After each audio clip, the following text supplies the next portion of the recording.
Buenas tardes. Good afternoon. Thank you for watching this via Zoom. It was not how I had originally planned or hoped, but here we are today at the Strength and Unity Conference. Thank you, Conexión and David, for organizing this wonderful event, for all of you for being here, and happy Women's History Month. I know that we have among us a group of leaders, innovators, creators, dreamers, women from different backgrounds, industries, and walks of life. And each of you brings a unique perspective and set of experiences that makes our community even richer and our country even greater. So I'd like to talk to you all about what I call the archipelago effect. There's an old saying that no man is an island. Well, I'd like to suggest that women are not islands either. We're an archipelago, connected, collaborative, and I think more interesting. As you know, an archipelago is a group of islands that share geological connections beneath the surface. So even when they appear to be separate above the water, like islands in an archipelago, we may seem distinct and separate at first glance, but we are connected in profound ways that aren't always visible. So think about it. We share common challenges like pay disparities. Women still make about 87 cents on the dollar that a man makes for similar work. We face similar barriers, such as joining the workforce after having a family, and aspire to many of the same goals like the famous work-life balance. But we're stronger when we work together.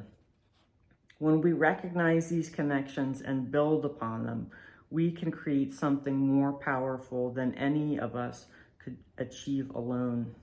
Today, we live in a world that often seems determined to divide us. Political opinions, religious beliefs, generational differences, cultural backgrounds, those can all be barriers, but we have to let them. And I'll be honest with you, I have caught myself making assumptions about people at the surface, making surface level distinctions, maybe because of content that they post, or they might vote differently than I, but there are people who can be younger or older or completely from a different cultural tradition, but we still have things in common. Every time I have pushed past those initial assumptions and really connected with someone, quote, different, I have been enriched by the experience, and I gained new perspectives, discovered common values, and even built relationships that have helped me grow personally and professionally. For example, I'm not on TikTok, I'm not a TikToker, but I recently had a young employee encourage me to use the platform, and he got me out of my comfort zone. We recorded some videos, we had fun, and we actually got a lot of views on them.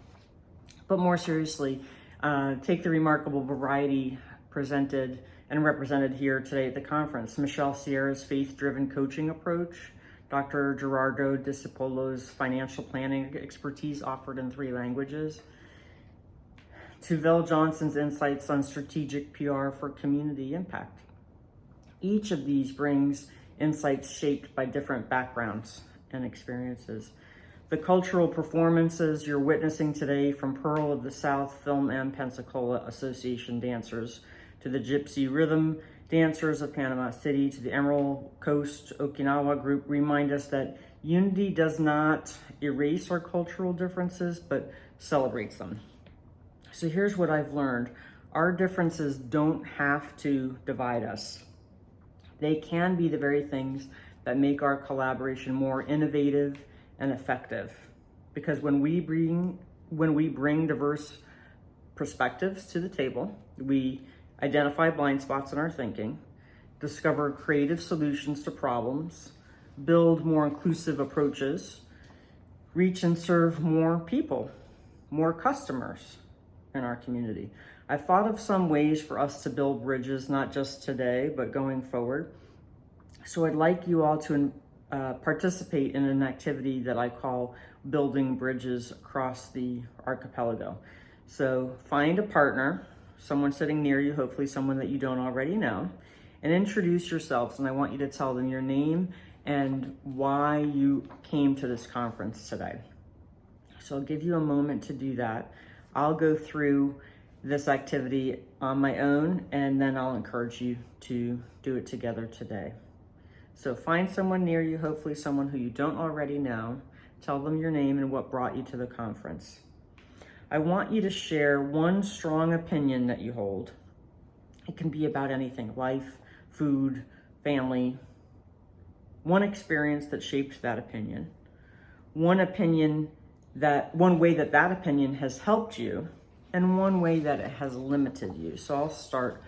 I'm a believer in the phrase, it takes money to make money. And I shaped that, that shaped me when I was in business school. And I've tested it out. When I first became an attorney, I got out a small loan and I was able to buy office equipment and take out ads to pay for a marketing campaign. So it has shaped me, it has helped launch my career. However, I think it's also been limiting because it overlooks the value of creativity and sweat equity and relationships too that can be a substitute for money. So please find a partner. Hopefully there's a sheet in your materials that can remind you of the steps, but you don't have to have it if you don't have access to it. So one principle that you both share. One principle that you both share despite differences that you might have. One way you could combine your different perspectives to solve a problem. So I'd like you to talk to someone nearby at the conference and talk about those. One principle you both share despite differences, and one way you could combine your different perspectives and solve a problem. So I was going to give you about 10 minutes to work on that, but I'll continue recording. So if somebody wants to pause the recording and come back in a few minutes, that would be great. Thank you for participating in that. Assuming you were able to do so, you've just experienced what's a miniature version of the power of connection across differences. What you're practicing, reaching out across differences to find common ground, is more than a social activity or a fun activity. It's a strategic advantage in today's world. Research consistently shows that diverse teams outperform homogeneous ones. For example, teams where women and men are about balanced are more profitable than those with a supermajority of men or women. While communities with collaborative approaches to solving community problems are usually more resilient than those with unilateral approaches. A couple of examples. Consider the famous story of the Japanese-American 442nd Infantry Regiment in World War II, composed almost entirely of second-generation Japanese soldiers. Many of those soldiers felt that their country was not doing anything for them, and despite discrimination, they became the most decorated unit for its size in American military history. And their motto was "Go for broke," and it exemplified their commitment to giving everything for a country that hadn't always given everything to them. A happier example, perhaps, is that of the remarkable collaboration between the two United States Supreme Court Justices Ruth Bader Ginsburg and Antonin Scalia, who came from profoundly different perspectives and ideological backgrounds. But they were dear friends, and their friendship and mutual respect enabled them to strengthen each other's thinking, and they were able to find common ground. And I think that ability, the ability to separate the personal from the political, really provides for a model for us, especially today. And you can see that spirit in James Kreitmeyer's breakout session today, The Prepared Mind, Security and Awareness Strategy for Business and Life. That immediately follows this session in the Capri Room. As a former FBI agent, he understands that community strength depends on diverse stakeholders working together despite their differences. But we need to actively build bridges that can connect our islands. So this means listening with genuine curiosity, seeking to understand before being understood, finding shared values beneath different opinions. One particularly valuable form of collaboration happens across generational lines. So in my own career, I have personally and professionally benefited from mentoring younger attorneys, new attorneys, law students, teaching at the law school, mentoring young women especially who have become successful attorneys, but also by being mentored by people who are older and more experienced than I am. Young women often bring fresh perspectives, especially technological fluency and bold new approaches. Mid-career women contribute practical experience. They have established networks and operational knowledge, while seniors offer strategic wisdom, have historical context, and hard-won insights. So when we collaborate across these stages, these generations, we can create powerful continuum of leadership that strengthens our entire community. So how do we do this? How can we turn these ideas into action? I have a few suggestions. First is to seek out different perspectives. Challenge yourself to collaborate with someone who thinks differently than you do. It might be someone from a different political perspective, cultural background, or generation. Enter that relationship with genuine curiosity rather than judgment. Second, focus on shared values and goals. Even when opinions differ dramatically, you can usually find common ground in fundamental things like family, community, opportunity, or security. Start there and build outward. Third, create a space for all voices. Whether you're leading a meeting, planning an event, or building a team, actively make room for diverse perspectives. Pay attention to who's not at the table and find ways to include them.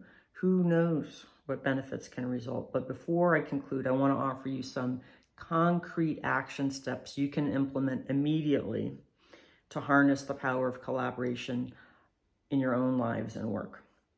Number one, create a collaboration circle. Within the next 30 days, form a group of 3 to 5 women from different backgrounds, industries, or life stages. Meet monthly and share your challenges, offer support, and brainstorm solutions. The multiplicity of this circle will be its strength. 2, practice perspective rotation. In your next team meeting or family discussion, try this technique. When faced with a decision, deliberately ask each person to argue a perspective different from their own. It's a simple exercise that builds empathy and uncovers blind spots. It's a great technique that I learned in law school. Third, establish a skills exchange. Identify one skill that you excel at and one that you would like to develop. Find someone with complementary profiles and set up a mutual teaching arrangement. This creates value for both of you while providing connection. Number 4, implement the +1 principle. Whenever you're invited to an opportunity, whether it's a speaking engagement like this, a conference, a business meeting, networking, whatever, ask if you can bring someone else who would benefit but might not typically have been included. You can be the bridge for others across the archipelago in this sense. Number 5, schedule cross-generational coffee dates. So commit to meeting someone at least 15 years older or younger than you are. Come with questions about their experiences and perspectives. These relationships often become the most valuable mentoring connections. Number 6, start a community collaboration project. Identify a need in your community and bring people together with different skills to address it. This might be as simple as organizing a neighborhood cleanup or as complex as launching a nonprofit. The key is including diverse stakeholders from the beginning.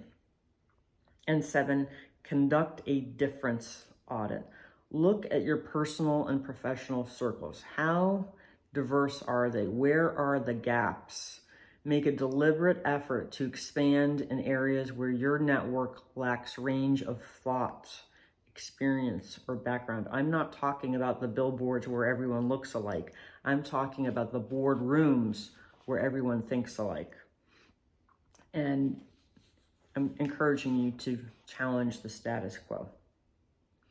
I encourage you to choose at least 2 of these action steps today and commit to implementing them within the next month. These connections will bring you collaborative momentum, and you will no doubt see the ripple effects far beyond what you might imagine today.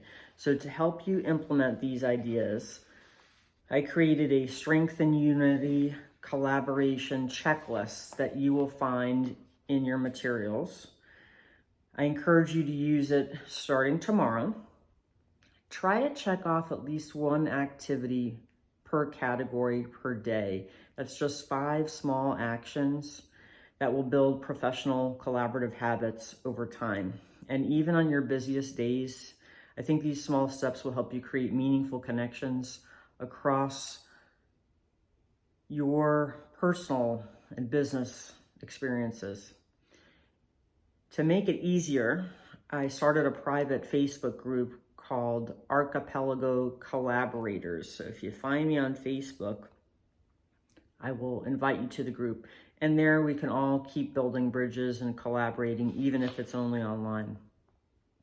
So I want to leave you with this thought. Unity does not mean uniformity. We don't need to think alike to work together. In fact, our differences, when approached with respect and openness, can be the very source of strength. So the name of the conference, Strength and Unity, couldn't be more fitting. Look around the room. Consider the diverse sponsors supporting the event: FPL, New York Life, the Chamber, and each one of those brings different resources and perspectives, but they're all united in celebrating and collaborating.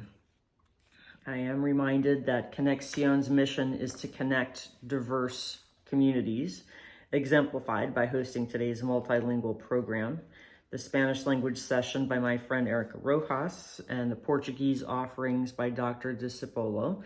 They're not just token inclusions, but genuine recognition that our community's strength lies in its richness. As poet Patience Menakaya is sharing, there's power in bringing together diverse voices in harmony. And the Chosen Dance Group from Striving for Perfection Ministries, they're going to demonstrate through movement what we're talking about in words, the beauty that emerges when diverse elements come together in synchronization. So like an archipelago, we stand as distinct individuals with our own unique features and characteristics, but beneath the surface, we're connected in profound and very powerful ways. When we honor both our uniqueness and our connection, we can create something truly extraordinary, a community of leaders who can transform challenges into opportunities and differences into strengths. So I really appreciate your attention today. I apologize I'm not there with you in person. I look forward to seeing you building bridges and the extraordinary things that we can all accomplish together, whether it's in person or online. And I hope to see you in our Facebook group soon. My information is in the materials in your packet. Thank you very much.